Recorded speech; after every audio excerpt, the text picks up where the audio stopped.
memudarnya sifat Bhinneka Tunggal Ika di Indonesia yang menyebabkan terjadinya banyak konflik yang akan membuat perpecahan di antara kita semua. Salah satu konflik yang terjadi ialah konflik antar suku. Konflik antar suku adalah perselisihan atau pertentangan yang terjadi antara dua atau lebih kelompok suku akibat perbedaan kepentingan, budaya, adat istiadat, atau pandangan tertentu.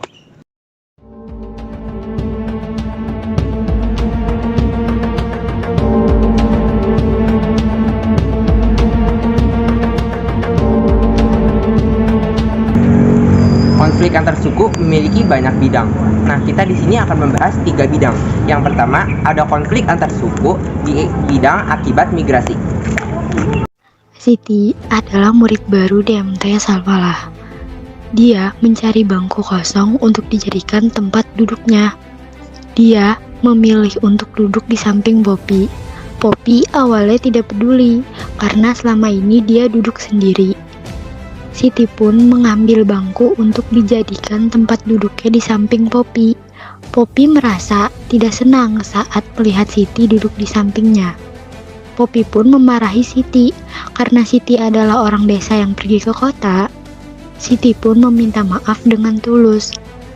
Karena permintaan maaf dari Siti yang tulus, Poppy pun memaafkan Siti dan mereka menjadi teman di sekolah. Yang kedua, ada konflik antar suku di bidang sosial budaya. 3 anak suku Betawi sedang diskusi. Datanglah Aidan, seorang anak bersuku Jawa. Aidan ingin bergabung bersama mereka. Hilal tidak ingin Aidan untuk bergabung bersama. Dan mereka berdua mengusir Aidan untuk pergi. Nadine memberhentikan pertengkaran yang terjadi. Nadine menasihati mereka berdua. Dan akhirnya mereka meminta maaf kepada Aidan. Dan pada akhirnya Aidan dapat bergabung bersama. Yang terakhir ada konflik antar suku di bidang agama. Nadine, Poppy, dan Siti berbincang bersama setelah pulang sholat. Namun mereka berbicarakan hal yang tidak baik kepada Hilal. Di sisi lain, Hilal terlihat duduk sendirian. Hilal menyapa Nadine, Poppy, dan Siti yang sedang berjalan bersama. Namun mereka bertiga malah menatap sinis kepada Hilal karena berbeda agama. Dan mereka pun meninggalkan Hilal sendirian. Datanglah Aidan menemani Hilal. Dan Aidan memanggil mereka bertiga yang meninggalkan Hilal.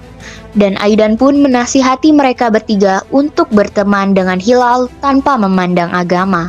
Dan menyuruh mereka untuk meminta maaf kepada Hilal. Mereka pun meminta maaf dengan tulus kepada Hilal. Dan Hilal pun memaafkan mereka. Akhirnya mereka semua berteman layaknya teman baik.